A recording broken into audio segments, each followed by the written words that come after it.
I guess we might as well get started and see what we can do, and maybe Freddie will join when he gets here. So, okay, welcome. I call to order this meeting of the City of St. Louis Soldiers Memorial Commission.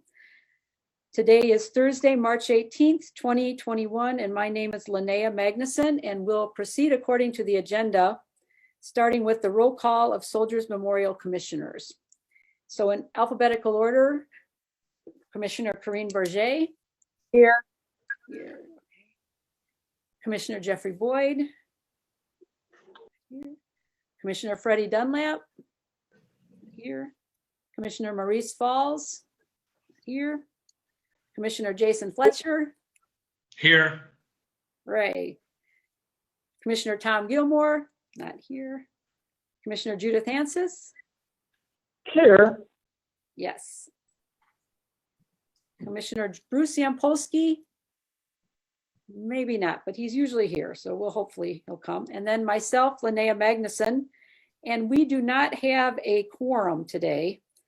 So let's see here. The next thing on the agenda is a Pledge of Allegiance. I got it.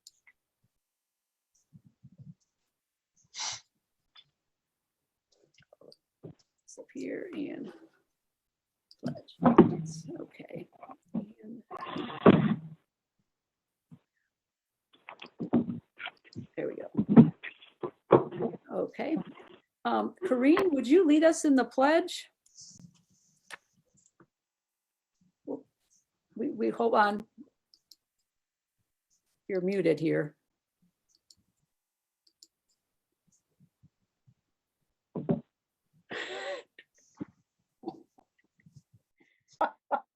We can start one more time. I pledge allegiance to the flag of the United States of America And To the republic for which it stands, one nation, under God, indivisible, with liberty and justice for all. Thank you, Corinne. Okay. Well, we're not going to be able to approve we're not going to be able to approve our meeting minutes from the last meeting, so we'll have to table that till next time. Let me go back here and get this up again.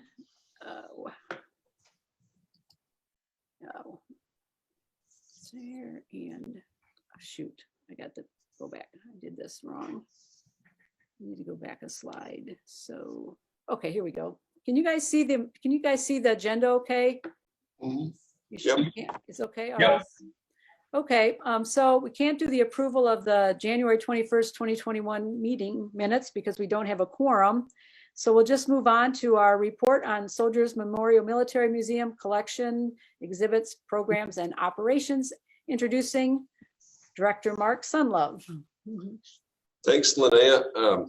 I'll get started. I'll keep going. If you have a question, please stop me and interrupt, and I will be happy to address any questions. But I'll go by order here. So with collections, some of the big news in collections, we've posted the the collections assistant position. That's posted, and we are receiving applications. I talked to Kate a little earlier today, and so far we've received about 80 applications for that job. So that's Kate's former position prior to her being promoted to the collections manager position. Sure. We also have an internship position posted for the collections, and this is will focus on conducting research on items that Mike, our military and firearms curator, and Kate, the collections manager, have identified that they would like research to be conducted on, and that'll help them conduct more rotations within the core galleries, so to change out more artifacts. But for some of those, they just need to nail down some of the research and the history of the specific artifacts. There are a few items that Mike reports that are kind of in the collections pipeline, but they have not yet made it to the acquisitions committee. One is a World War I photographic history book, and the other is a letter from a sister to a soldier. Both of those have a St. Louis connection. So he's working those through the process, and those will probably get to the acquisitions committee the next time we meet. Okay. As far as exhibits go, we conducted another rotation in the Rocky Sickman area of the gallery. Rocky loaned us a photographic album that was presented to him by President Reagan following Rocky's visit to the White House upon his return to the U.S. He also loaned us the parka that was provided to him in Algeria on their, as they were en route home. The released hostages were en route home. So it's that very typical. I'm sure some of you remember the old olive drab parkas with the white fur-lined hood. So that's what was provided to Rocky on his trip home, and that's now in the West Gallery on exhibition. 1 second, Mark. Could you, just in case everyone doesn't know, could you tell us who Rocky Sickman is real quickly? Yeah, you bet. So Rocky is from Krakow, Missouri. Was a young Marine back in '79 who was in Iran and was taken during the Iranian hostage crisis, and spent 444 days along with the others that were at the embassy there as a hostage. And he has a great relationship with Soldiers Memorial for years now, and he's been certainly a friend of ours, and has done a lot of work. He worked for Anheuser-Busch for a number of years, and now he's with an organization called Folds of Honor, which works to establish a scholarship fund for students of veterans. So, and those who were served in combat and potentially killed in action as well. So he's really just a tremendous person. We had a program with him back in January. It was the 40th anniversary of their release, which happened on Inauguration Day back in 1980. And we had a program with both Rocky and a man that he was also held in captivity with, name is Billy, and Billy lives in Pueblo, I believe, or Denver, Colorado. We had a joint program with both of them, talking about not so much about their experiences as hostages, because we've shared that story a few times, but really focused on what their return trip home looked like and how that happened and how they made it back to the U.S. And eventually ended up being able to return home and see their families. So there's a small exhibit, a portion of the West Gallery that's kind of dedicated to telling his story. There's a piece of the banner that flew at the airport with his name on it, that as they were flying back into St. Louis, that was up there, and that's on exhibit as well. And portions of his diary that he kept while in captivity were previously on exhibit. There's still some portion of that in that exhibition area. But because we've had such a good relationship with him, we've been able to kind of rotate out a lot of those artifacts and share different parts and aspects of his story. So. Thank you very much, Mark. Yeah, thanks, Lynnea. Then another rotation that's happening in the West Gallery is more with the Stan Musial artifacts. We rotated out his Navy baseball uniform, which was on loan to us from the Cardinals Museum. That the baseball uniform went back to the museum, but then in return they loaned us the pea coat that he wore while in Navy service, which is kind of nice, because actually one of the scrims that covers the one of the windows in the West Gallery is a photo of Stan Musial in that jacket that's now on display. And we're just about ready. I think next week or maybe the week after, we'll be adding his ball cap and his dog tags into that area of the gallery as well. And we're working on the next temporary exhibit for the lower level. So some of you may know, but some of you may not know, during the renovations between 2016 and 2018, that lower level underwent probably the most dramatic transformation in the building. It was converted from some office and storage space into 4,000 square foot temporary gallery. When we reopened in November of 2018, it was home to an exhibit that focused exclusively on World War I. That exhibit came out on January 4th, and now our preparators are changing out the temporary walls in that space and learning how to move these big heavy cases around and get all that work done. For prepping for this summer when we open on July 24th, an exhibit from the Smithsonian Institution called Righting a Wrong. And this exhibit focuses mostly on the Japanese American incarceration during World War II, but also on the 442nd Combat Regiment Team, which was a almost exclusively Japanese American unit that was formed during the war. And both Katie Schenk, our current intern, and Mike Venso, our curator, have been researching and discovering local individuals who have ties to that history and incorporating their history into this larger kind of national exhibit from the Smithsonian. So that opens on July 24th. And then work on the Vietnam exhibition, which doesn't open until November of 2022, continues.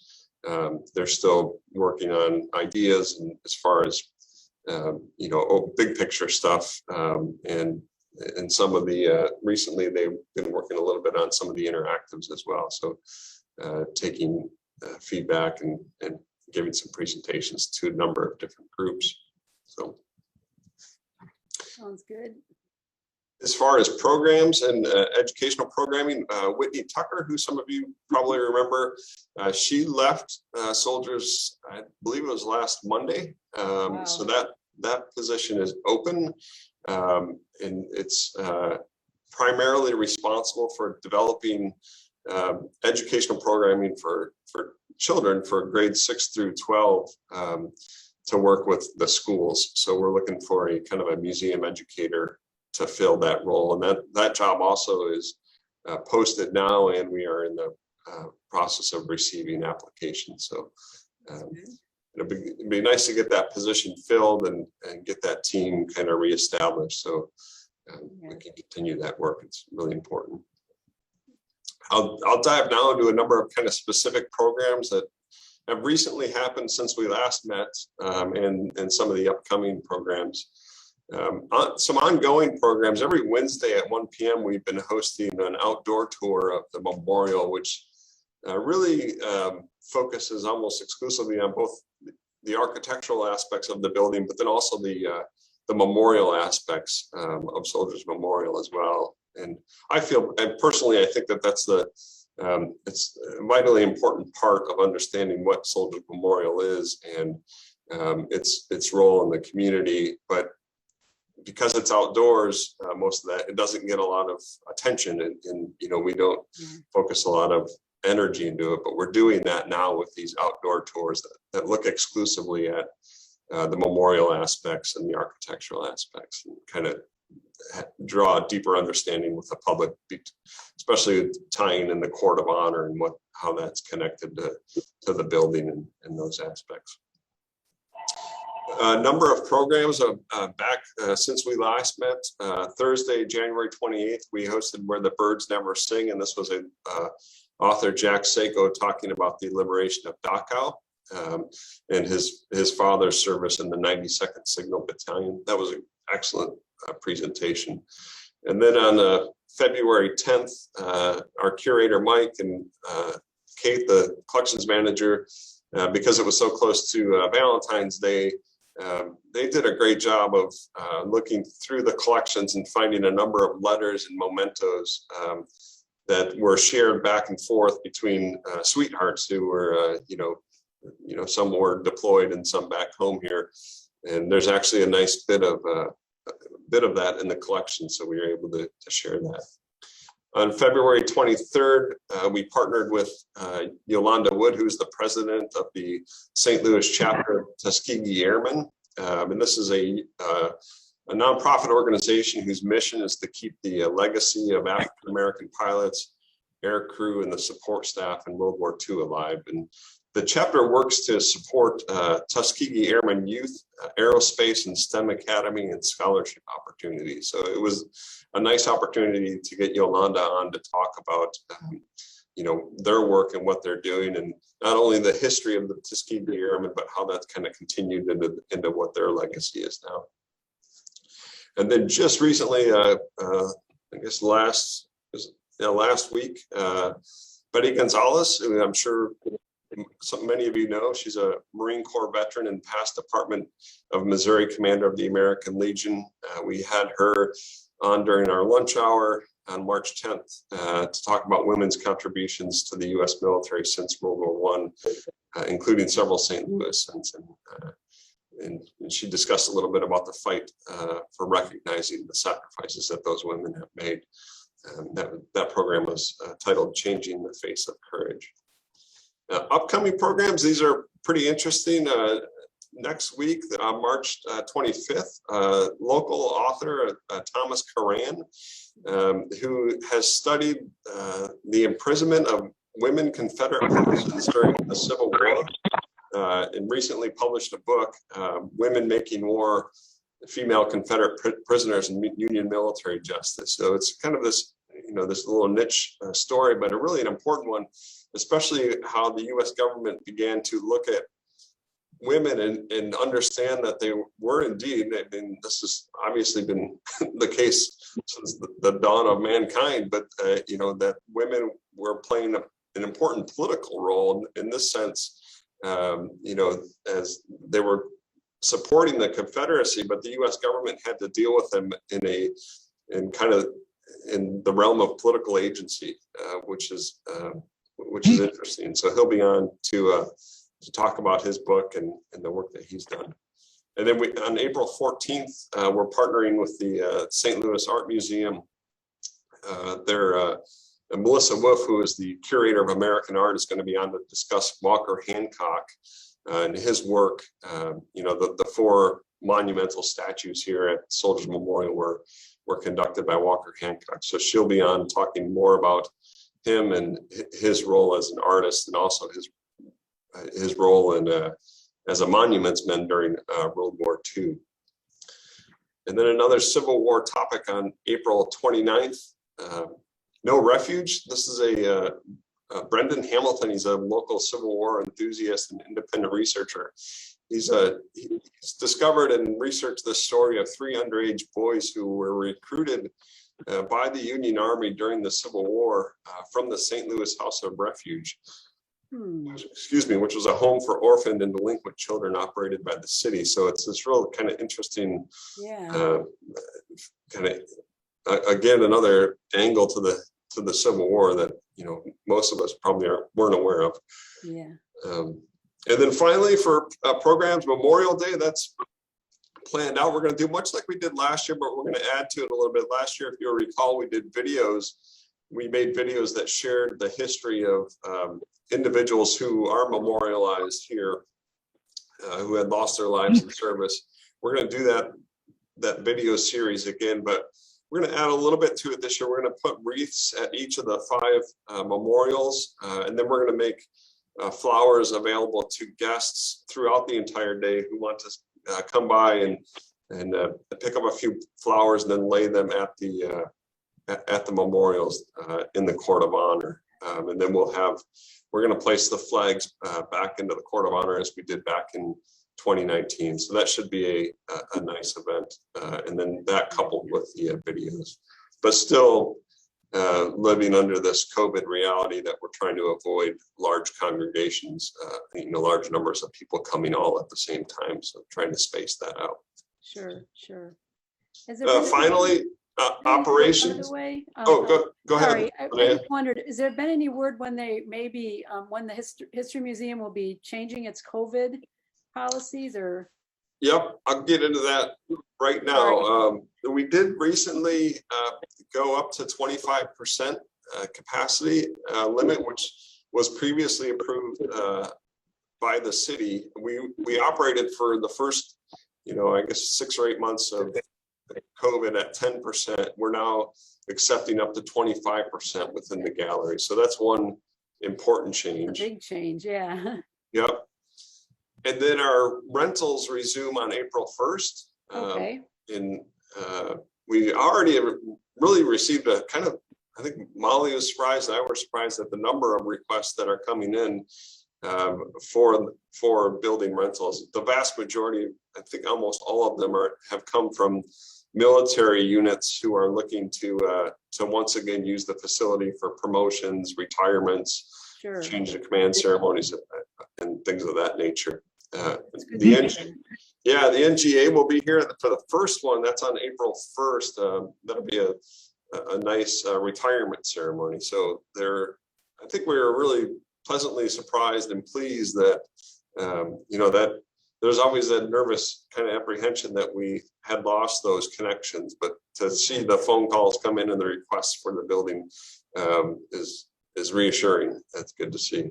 That's good. And then we're also in April, we're restoring opportunities for the volunteers to serve within the galleries. We stopped doing that under COVID originally, but now enabling volunteers who want to interact with guests at a socially distanced and masked space between one another within the galleries to serve that kind of gallery guide role. That's good. Those are the biggest changes in operations. Everything else is pretty much remaining the same.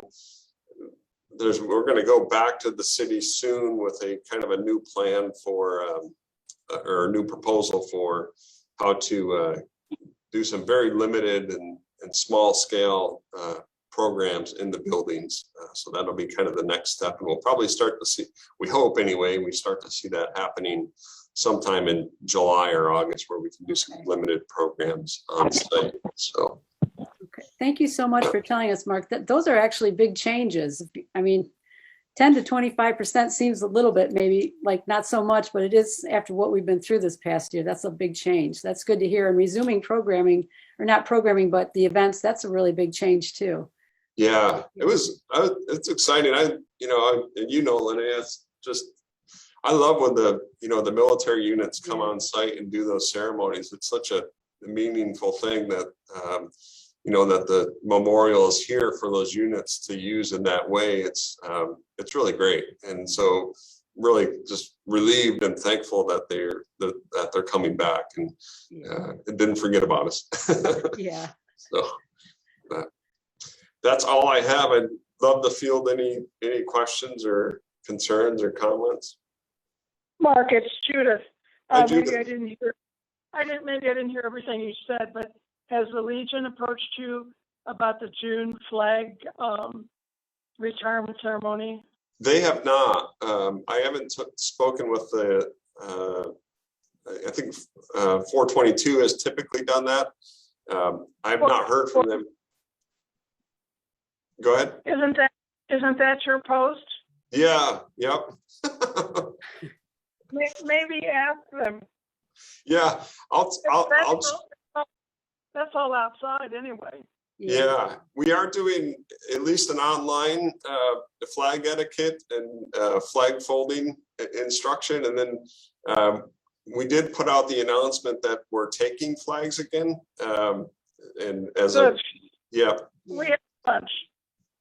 Yeah, I know they have a bunch too. They have they have a lot from what they've told me. Yeah. So. But Yeah, we were about ready to take our collection over to them, but now we'll get it to you. Yeah, yep, you can do that. So where do people take the flags if they're bringing them to Soldiers Memorial to retire? They could leave them at the front desk. At the front desk, okay. Yep. That's good to know. Okay. Any other questions for Mark? No? And all that programming that I rambled through, I think we did this last year, but there's an e-newsletter that I think we got all the commission members signed up for. But you should be if you sign up for that, you'll get an email that says when these events are happening, and of course they're all still online. They're all virtual. So Yeah. Hey, Mark, how do I sign up for that? Jason, I'll send out a link. I'll send a thing to Lynnea, and then she can forward it to all the commission members. Sure. And Okay. We'll just do another round of. We'll probably Yeah. just do that every now and then, just to make sure that people have it and are able to. Okay. Sign up. Yeah. Yeah, Marcus, Judith again, thank you so very much, because I'm receiving nothing from you guys. Okay. Yeah, we'll send it back around, and there'll be some instructions on there on how to sign up.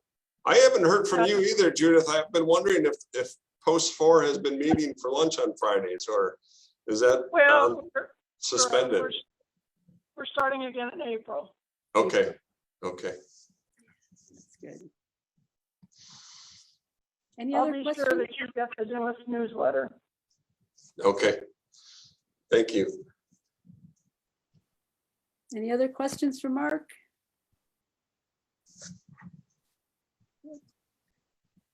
If there's no other questions, I can move on to our next agenda item, which is calling for questions, new business, or announcements. Anybody? No? Okay. I guess then, do I have a motion to adjourn the meeting? I motion to adjourn the meeting. Okay. Do I That's second? Judith, I second. Okay, second it. Second. All those in favor? Aye. Aye. Aye. All those opposed? Any abstentions? The motion passes, and we'll adjourn right now then, and ending the March 18th, 2021 meeting of the Soldiers Memorial Commission. Thank you so much. Thank you. Lynnea. Bye. Thank you. Good to see everybody. Bye-bye. You too. Bye-bye.